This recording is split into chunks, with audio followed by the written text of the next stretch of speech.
Okay, so we're in section 3.8, rates of change in the natural and social sciences. So now, at this stage, you know a lot of derivative rules, and with those rules in hand, you're able to solve some interesting problems in science. So take a moment to copy this example down, and then we'll discuss its solution.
Okay, so let's talk about this problem a little bit. So the way this problem, the way you have to think about this problem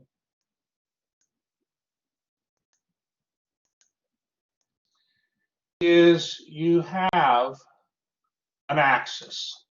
And I'm going to draw a horizontal axis in this case, okay? And, you know, you have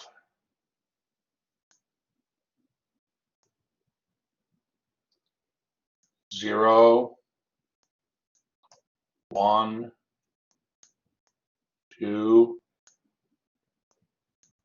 3, and so forth. And you have -1, -2, -3, and so forth. So it's just an axis that I'm drawing here.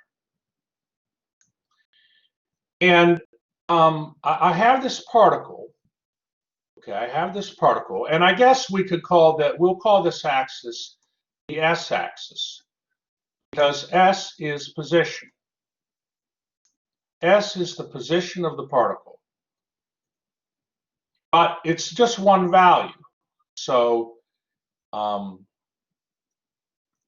let me ask you. Of course, s is this function of t. Okay, t is measured in seconds, and s is measured in meters in this case. So where does the, like at time 0, let's say at time 0, we're starting at time 0, let's say, where is the particle located on the s-axis? Good, everybody. Particle starts out at 0, because if we put t equals 0 in for if we put t equals 0 in, the function at 0 is going to equal 0.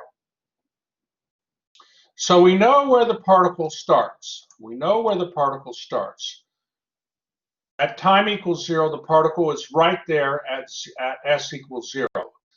But the question is, over time, what does the particle do? How does it act? Okay, I mean, this is a polynomial function, right? This is a polynomial function. Polynomial functions can go up and down and all that, and that's going to determine what happens to our particle, how it acts. So the first question that's asked here is, what is the velocity of the particle after 2 seconds? And then you're asked, what's the velocity of the particle after 4 seconds? So in order to find velocity, what do we have to do? How are we going to find our velocity function? Find the derivative. Very good. We find the derivative of position. The derivative of, very good, everybody. Very good. Lynn, Joe, Betsua, and Ian. We have to find the derivative of our position s. Of course, Rodrigo. Thank you. So, okay. Let me go to the next page and get start on the solution. Everybody's good here with this page. It has it copied down and everything. We'll be referring back to that page. We'll be going back and forth. But okay, so velocity, very good. We find the derivative. So velocity is the derivative of our position s. And that's the derivative of that function t.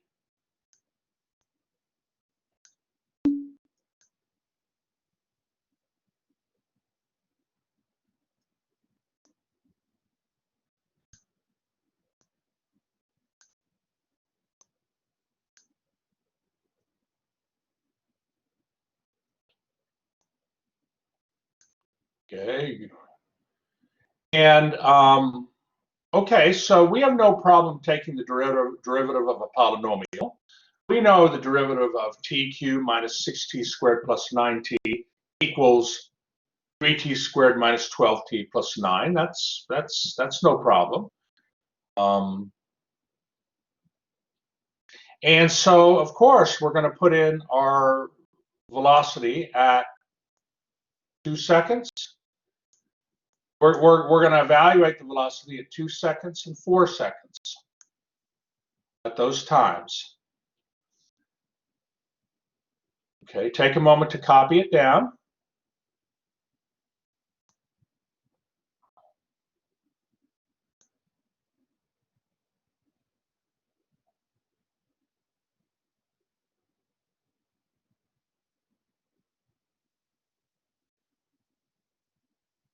So after 2 seconds, or at 2 seconds, the particle is traveling at -3 meters per second. So I wrote it in that form, but you know, -3 meters per second can also be written this way: -3 meters per 1 second. Okay.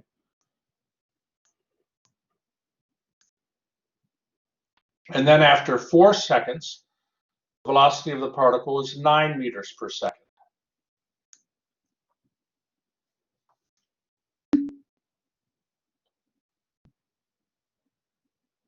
Well, we're trying to study how this particle behaves. All right, and what does -3 meters per second mean?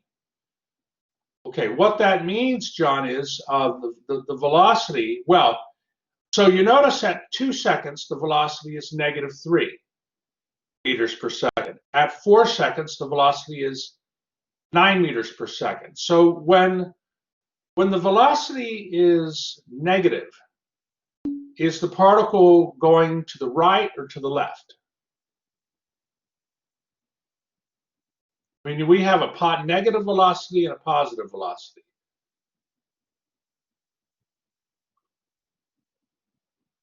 So that's a question we have to ask. What does that mean? So that's right. Right is positive. Right is positive. That's right, Nicholas. So at 4 seconds, the velocity is 9 meters per second. So the particle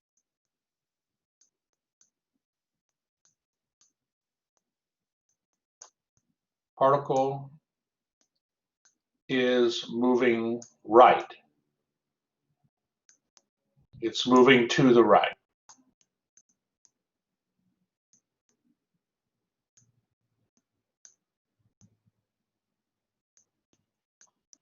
We call that the forward direction.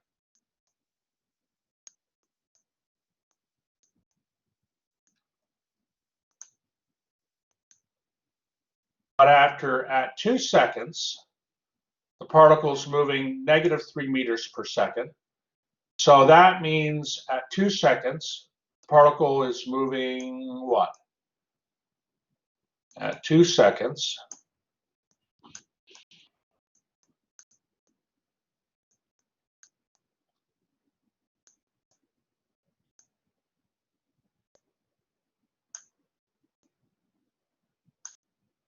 so let me just sort of hold on here.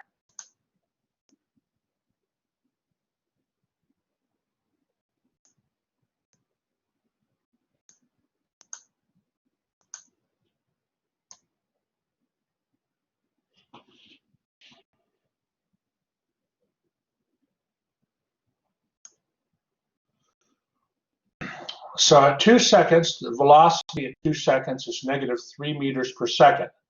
That means the particle is moving which way?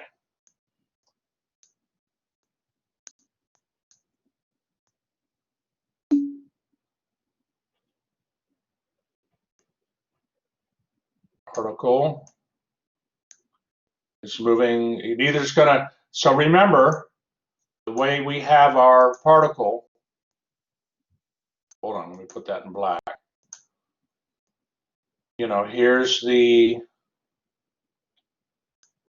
S, here's the S-axis, here's 0. The particle's changing position with respect to time. And that's right, Lynn, very good. The particle, when the velocity is negative, that means the particle is moving to the left. It's moving to the left. If it's moving -3 meters per second, it means it's going, every second it's going 3 meters to the left.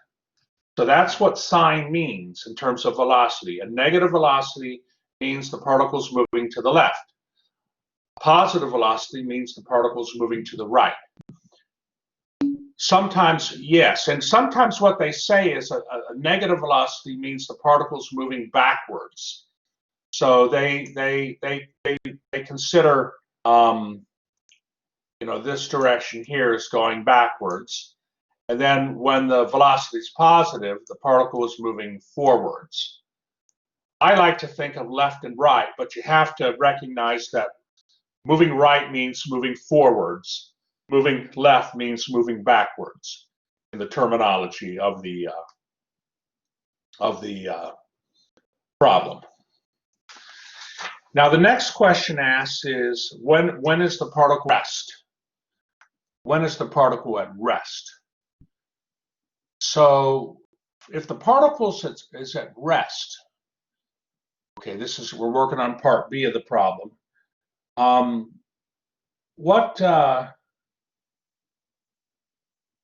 What would the velocity have to be when the particle is at rest? That's right, Ian. That's right. So it's 0 meters per second. So for part B, at rest means the velocity equals 0. And we could add, our units. 0 meters per second. That's right, Sebastian. And so how are we going to find these, when they say when is the particle at rest, they're looking for times. They're looking for you to solve for times. So what do we have to do then? We have to set our velocity function equal to 0 and solve for t. The t values we get will be the t values for when our particle is at rest. Are there any questions on that?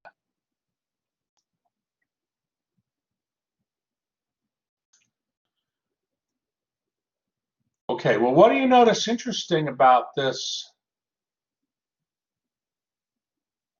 polynomial on the left? We want to solve for t. Hey, should we use the quadratic formula? Should we just go ahead and use the quadratic formula? I mean, that always works, right, for a second degree, for a quadratic equation, which is what we have here. Right? We could use the quadratic formula, but is there maybe another way that we could solve for t?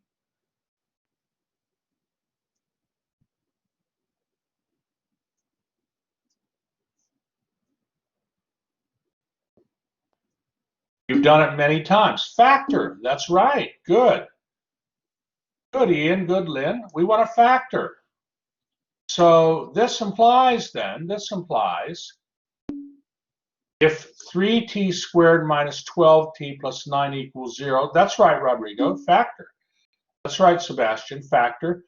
If we want to solve 3t squared minus 12t plus 9 equals 0, this means then that, well, let's factor out a 3. And then I can divide by 3 both sides, right? I can factor 3 out, and I can divide by 3 both sides here.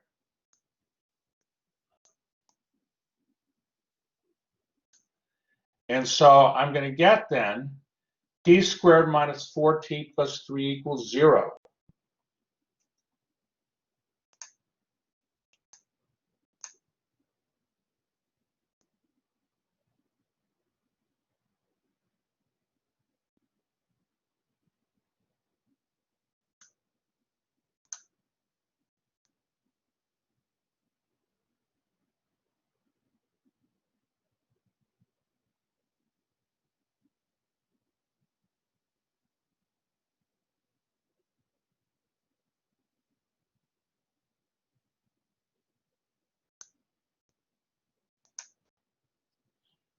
Okay. What are the factors of t squared minus 4t plus 3 equals 0? What are the factors of this quadratic equation?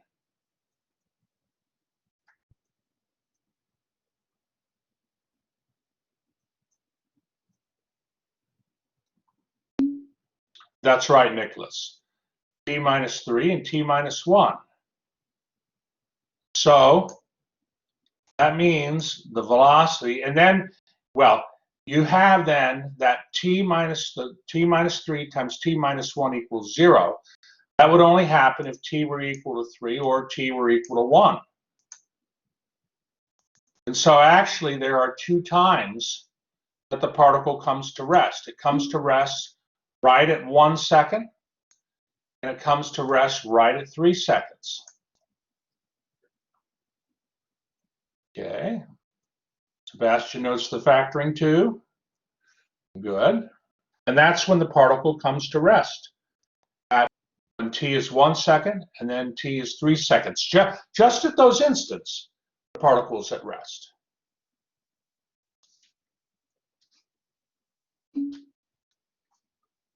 Okay, very good. Rodrigo knows his factoring too.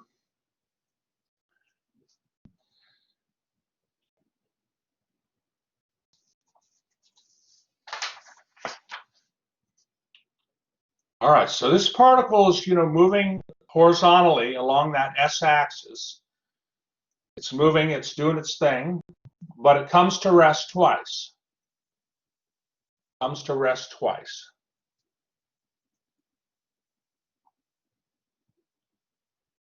Now, eventually, what we want to do is we want to be able to draw a little picture of how this particle is moving with respect to time.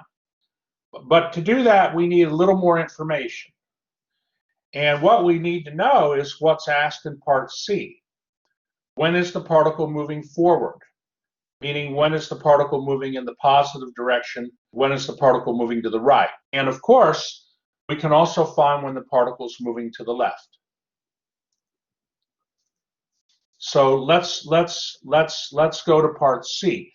But are there any questions before we move on?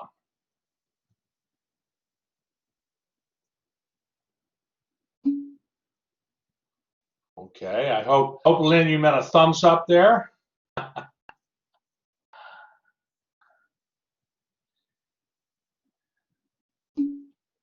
All right, cool. All right, well then let's move on.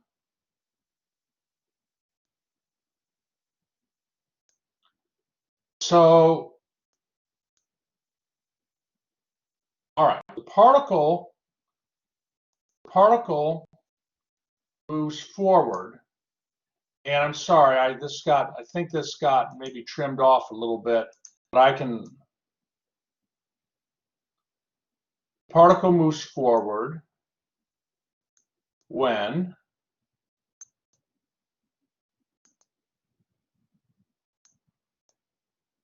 your velocity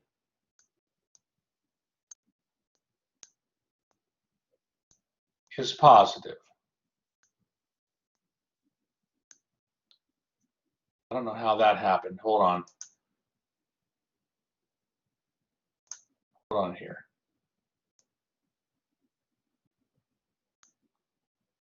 So the particle moves, let me add the words here. Particle moves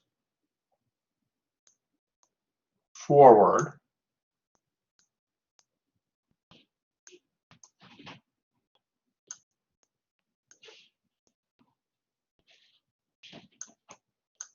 that means to the right.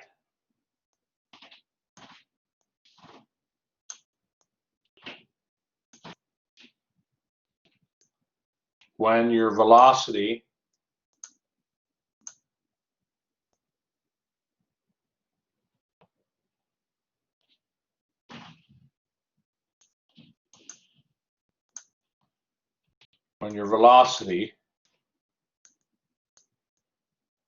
is greater than 0.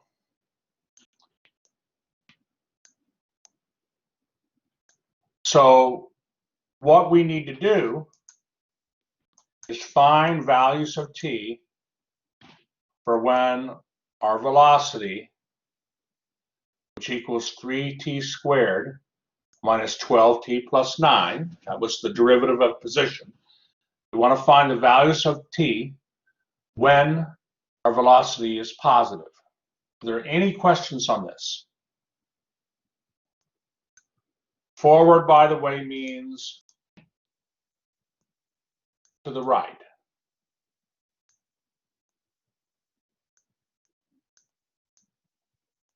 To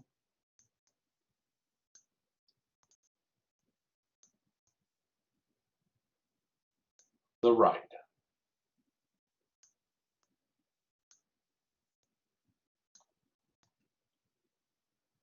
All right, well, what we have to do is we have to solve for t. So we'll factor 3 out, and then just like before, we can divide both sides of this inequality by 3, not a problem. Now, whenever we divide an inequality by a number, we have to worry about the sign changing, right? Right, about the inequality, the greater becoming a less than. We have to worry about that. But we're dividing by 3. We don't have to worry about that. And why is that? Why is that not a concern? In other words, we divide by 3, but the inequality still stays greater than. The inequality, that's right. When we divide by or multiply an inequality by negative, the inequality sign changes. But when we divide or multiply by a positive number, the inequality sign stays the same. And so we want to know, then, factoring the left side, we're going to get to the result that the velocity will be positive, and hence the particle will be moving to the right for values of t that satisfy this inequality, t minus 3 times t minus 1 greater than 0. So how many recall solving these inequalities maybe in pre-calculus? I taught pre-calculus. I remember covering that kind of thing, that kind of topic. Does anybody ever remember doing that? A bit? All right, some of you. Well, you probably thought, maybe you thought, this is silly. Why do I need to learn this? Well, here you go. Here you go. So the only way that this t minus 3, this product, t minus 3 times t minus 1 is greater than 0, there's only 2 ways that can happen. Either the first factor is positive and the second factor is positive, or the first factor is negative and the second factor is negative. That's the only way. I mean, you can have a positive times a positive, right? So if the first and second factors were positive for some values of t, then the product of those factors would be greater than 0.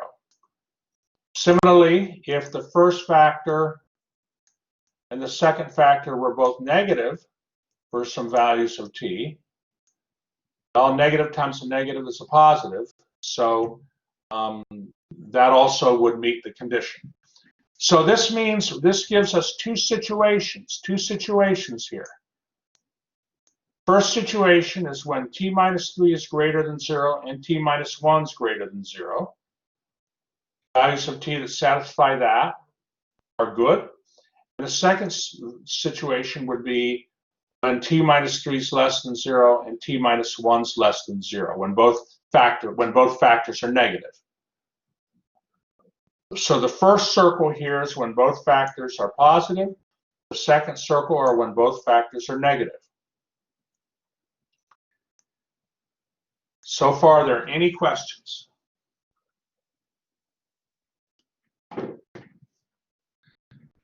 All right, well, now we have to solve for the values of t. So in the first part here, this first part, if t minus 3 is greater than 0, t is greater than 3. And if t minus 1 is greater than 0, t is greater than 1. Now, if t is greater than 3 and t is greater than 1, I mean, it has to be an and because we need both factors to be positive. If t is greater than 3 and t is greater than 1, what's t going to be? What t satisfies that condition? If t is greater than 1, is it greater than 3? No. But if t is greater than 3, is then t greater than 1 also? It is. So therefore, on the left side, t is going to be greater than 3. That's the solution to that. I guess it's a compound inequalities. I think that's the term they use for that. Both inequalities will be true if t is greater than 3. On the right side, okay, on the right side, over here, t needs to be less than 3 and t needs to be less than 1. But if t is less than 3, does that mean t is less than 1? If t is less than 3, does that mean t is less than 1? No. But if t is less than 1, does that mean t is less than 3? It does. So you're all, we're just sort of, sometimes it's good to just, interpret the statements. It helps us understand the math. So, okay, that means t is greater than 3 or t is less than 1. And so when t is greater than 3 or t is less than 1, the particle will move to the right. It'll move forward.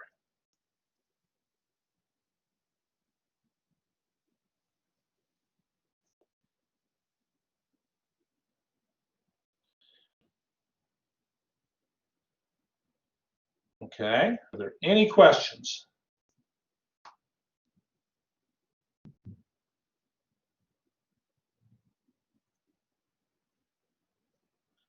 All right, so when t is greater than 3 or t is less than 1, t is greater than 3 seconds or t is less than 1 second, and the particle starts at t equals 0 seconds, then it starts moving. So when t is greater than 3 seconds or t is less than 1 second, the particle moves to the right. At all other times, the particle would have to move to the what? At all other times, the particle would have to move to the what direction? Have to move to the left. And so therefore, the particle moves to the left in the negative direction or backwards when t is between 1 and 3. That's the complement, right? If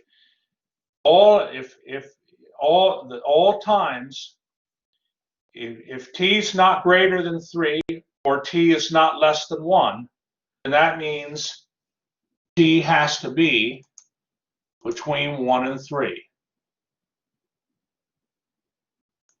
And this now gives us the ability, to plot how this function moves. We can study its position. It's really quite beautiful.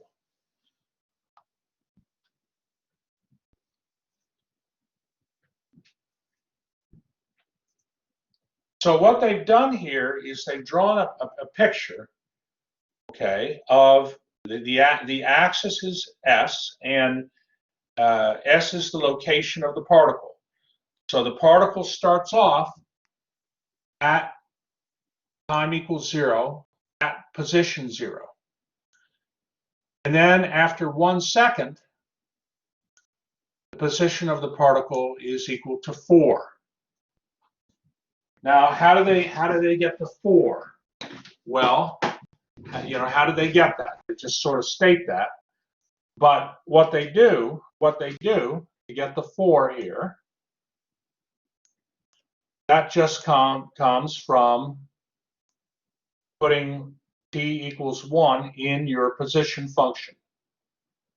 So the position function s was t cubed minus 6t squared plus 9t. So the 4 is equal to, well, that comes from 1 cubed minus 6 times 1 squared plus 9 times 1.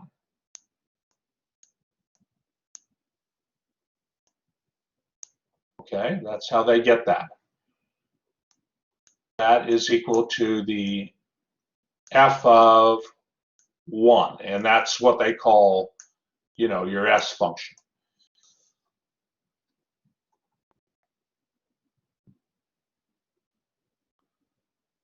Okay, so, but let's not. So what happens here when t? Hold on here.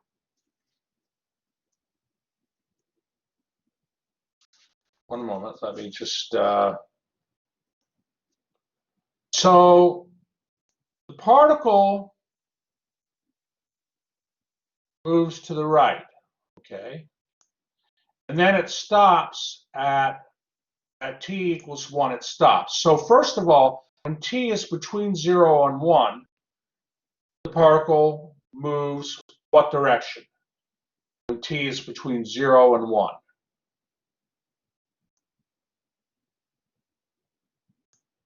What direction is the particle moving? It's moving to the right.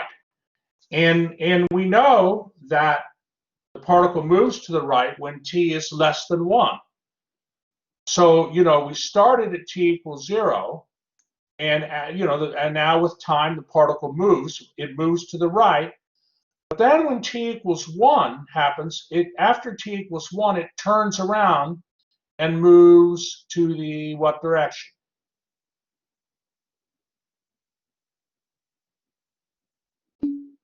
It moved to the left. So for this part here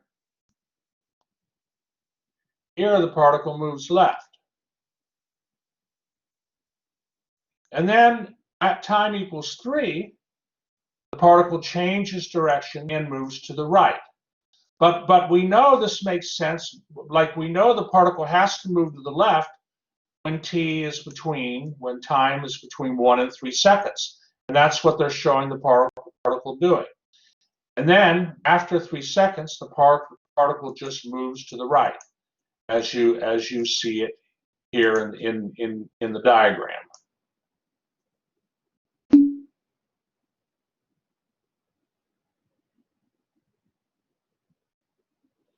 When t is greater than 3, the particle moves to the right. Let me see, am I saying something? Okay, all right, we're good, okay. Getting some delayed responses, that's what's sort of, but it's okay, I like participation.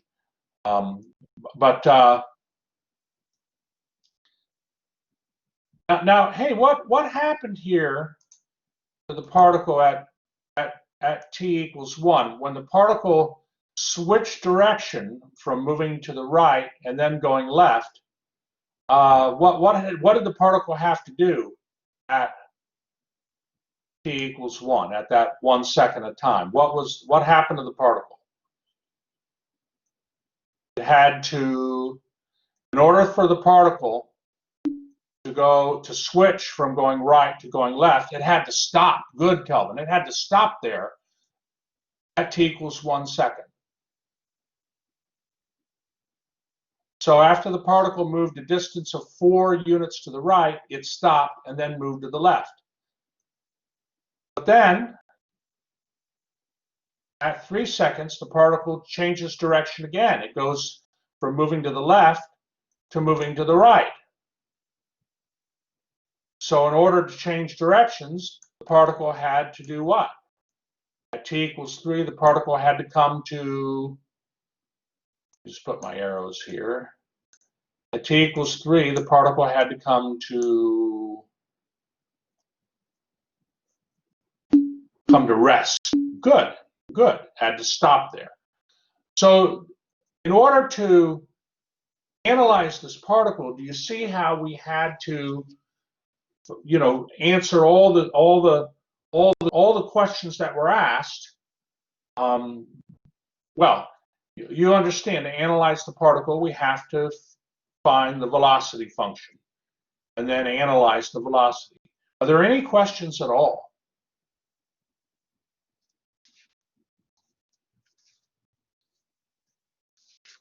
How many think this is kind of cool? Kind of neat.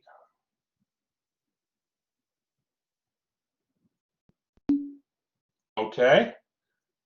Nicholas likes it. John likes it. Betsua likes it. It is a physics vibe. Absolutely, John. John likes it. Okay, wonderful. Well, now the last question that was asked was, find the distance traveled by the particle during the first 5 seconds. During the first 5 seconds. So I'll go to the next page. And what I've done is I have the picture. I have the picture again.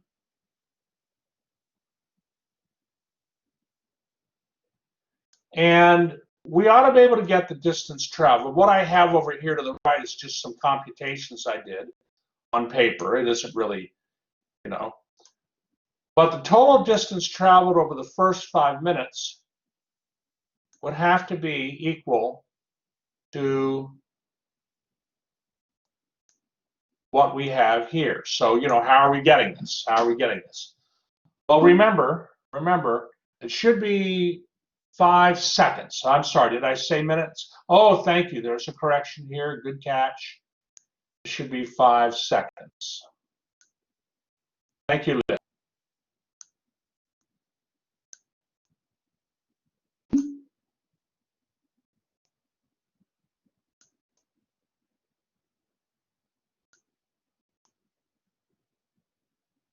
Very good, very good. I'll fix it on my notes too.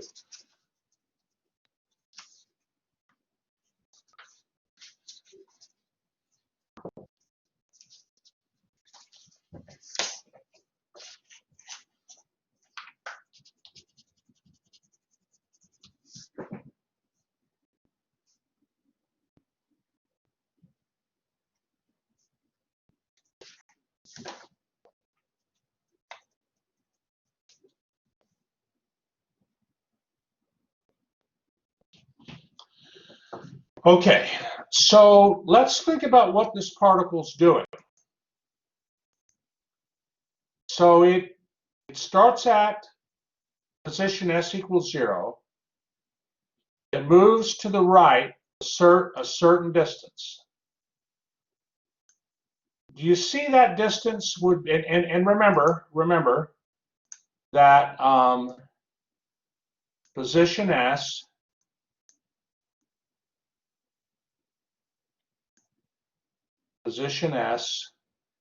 is, just try to make it good here.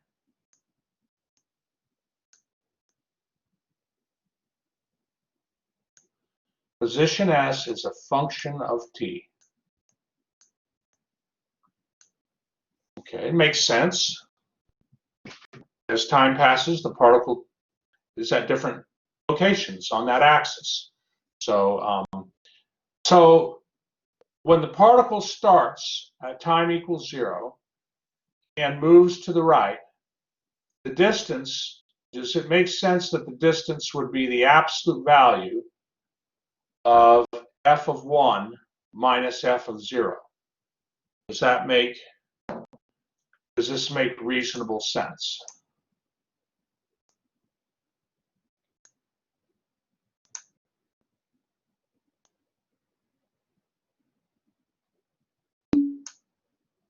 Are there any questions on that? All right, thank you, Betsua.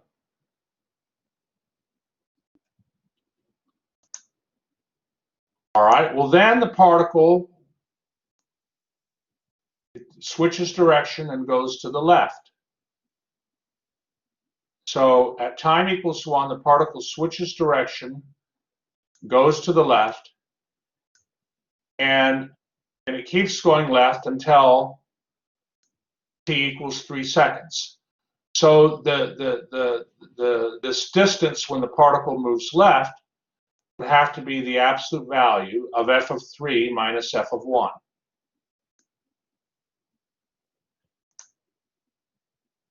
And then finally, at t equals 3 seconds, the particle moves right. Particle moves right and stays moving right. So the distance there would be the absolute value of f of 5 minus f of 3.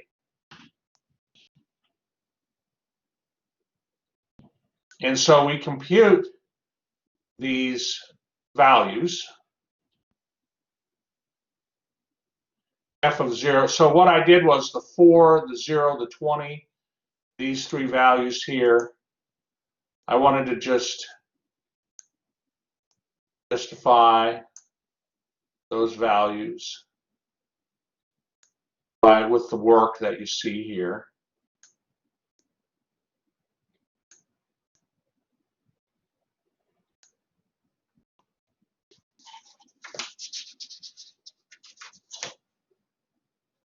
And so, of course, you know, f of 1 would be 1 cubed minus 6 times 1 squared plus 9 times 1, because that's f of 1. And then f of 3 would be this here, and f of 5 would be in the last part here, 5 cubed minus 6 times 5 squared plus 9 times 5.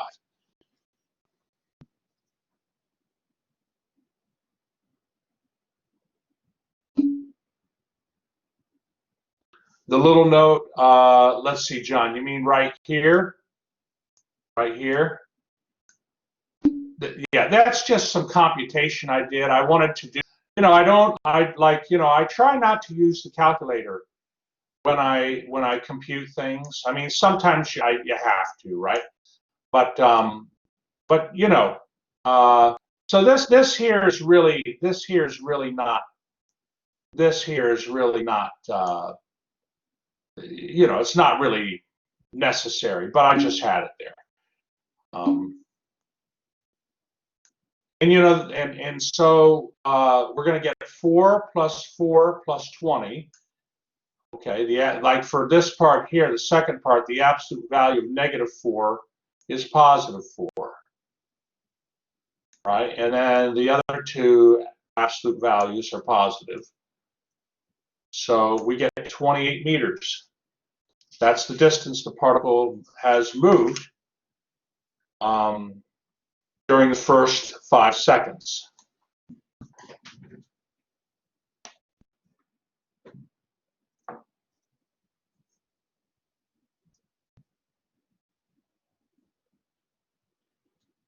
And that's how you do that problem.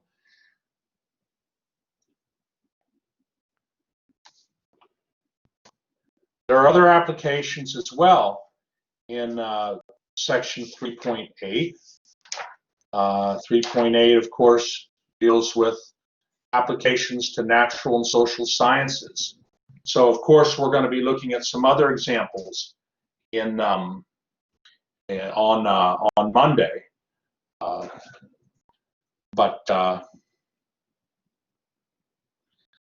there any questions?